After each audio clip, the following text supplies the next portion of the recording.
Well, the year 2020 saw lots of people stuck at home, sitting on their sofa. But to start 2021, we're getting the cream of WA's hockey players to get up off their sofa, get out of the comfort of their own home and take part in the Danks Superstar Challenge. Now, Danks have been supporters of hockey in Western Australia for a very long time, and it's great that they've got on board with this challenge this year, where we're going to see 7 players from 7 clubs take on 6 challenges over 6 weeks to be crowned the Danks Superstar Challenge winner. Time now to meet the athletes.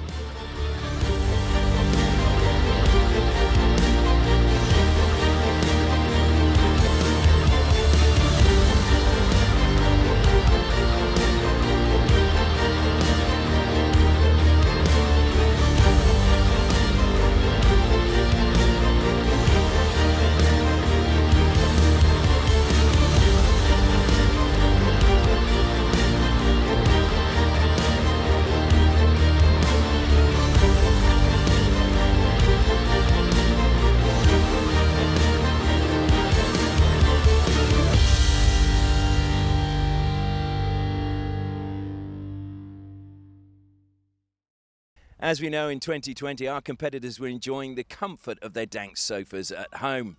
But they're all hockey players, and as we all know, hockey is a very fast game, and you need fast reflexes to play it. Well, today, those reflexes are going to be put to the test at the Nick Kidd Badminton Arena. Nick Kidd is a 3-time Australian men's champion, 2-time English men's champion. And when he hits his smashes, it travels at a higher speed of 400 kilometres per hour. So our competitors are really going to be put to the test. Let's see how they got on. Not only was the aim to get a racket on a Nick Kidd smash, but Nick created 3 zones, each worth points for those who managed to return. The one closest to the net being the ideal return shot. Daniel Timms, having climbed out of last place last challenge, was taking this one seriously, judging by his warm-up. He made contact, the shuttlecock made contact, before both avoided any contact. Finally, Dan courageously attacked the net, but he still failed to achieve a successful return. Current leader Will Battistessa was up next. He swung and he missed. Not once, but every time. For the final attempt, he stepped forward, but the result was the same. Tim Deven decided to visualise his returns before the real thing.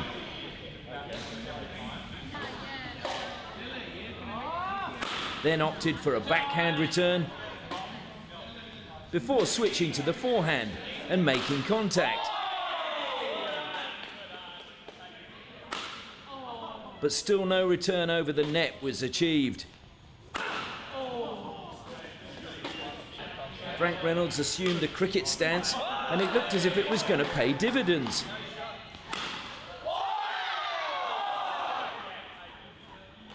But he abandoned the tactic before returning to what he knew best.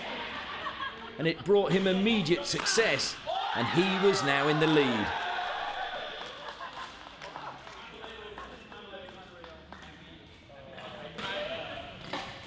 Wasps Brindabez stepped forward next, and with his second attempt played a great return.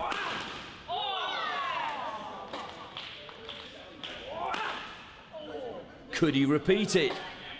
2 wild misses, then a bold attempt at the net meant he had to settle for 1 return and second spot due to Frank connecting with 2 smashes. Reds Dan Robertson took up a position with confidence, But that was all he did with confidence.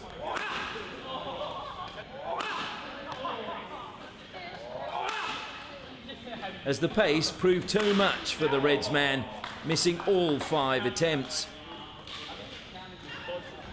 Braden King of Hale stepped on court next and at the second attempt executed the perfect return into the highest scoring zone. He failed to make contact with the next 2 and was ambitious with his 5th, but he was the winner of this challenge. Next followed a play-off for those who had failed to register a score in the first round, Will Battistessa and Dan Robertson. But they still could not be separated, so had to end up sharing last spot. Then it was the turn of Tim Deven and Dan Timms as they played off for 4th spot. Tim returned his 2nd attempt of the 3, so the pressure was on Dan, but he could not match the veteran. So Tim Deven moved into 4th place with Daniel Timms in 5th. So on the scoreboard for this challenge, Braden King took maximum points with Frank Reynolds in 2nd. Bryn de Bez came in 3rd, and the winners of the first 2 challenges both finished last. Kel Walsh was on hand to talk to the winner, Braden King and Dan Timms. Very impressive performance. He got 1 back out of the 5, which led to a stunning victory. Comfortable, it looked like out there. Yeah, no, there was a lot of swinging and missing out there. Swinging like Rusty Gates, I'd say. Could you actually see the shuttlecock, or I don't think many of the boys did. I still don't think they can, to be honest. But I think after he done the demonstration at the end, I think it made a lot more sense to be ready for it rather than swinging through. I think it was just a bit of luck.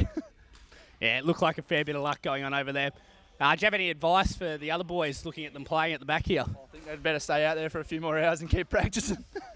Timsy, you look like you've never played badminton before. Is that a fair assessment? Yes. I know you were good mates with Nick back at school. Did you ever go down and get a bit of practice, or was this the first time that he's really embarrassed you?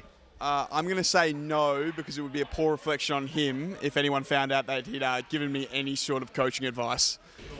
All right, so on behalf of the Nick Kidd Badminton Arena and myself, Nick Kidd, I'd like to present Braden with the racket to say congratulations for winning today's challenge. And we look forward to seeing him improve with his new racket. Cheers. Thanks so much. Thank you. So how does that result affect the overall standings? For the 3rd challenge in a row, we have a new leader in Fremantle Coburn's Tim Deven, Will Battistessa slipping to 2nd. Bryn de Bez climbs 1 spot to 3rd, while Braden King jumps from last to tied in 4th with Frank Reynolds. The 2 Dans, meanwhile, share last place.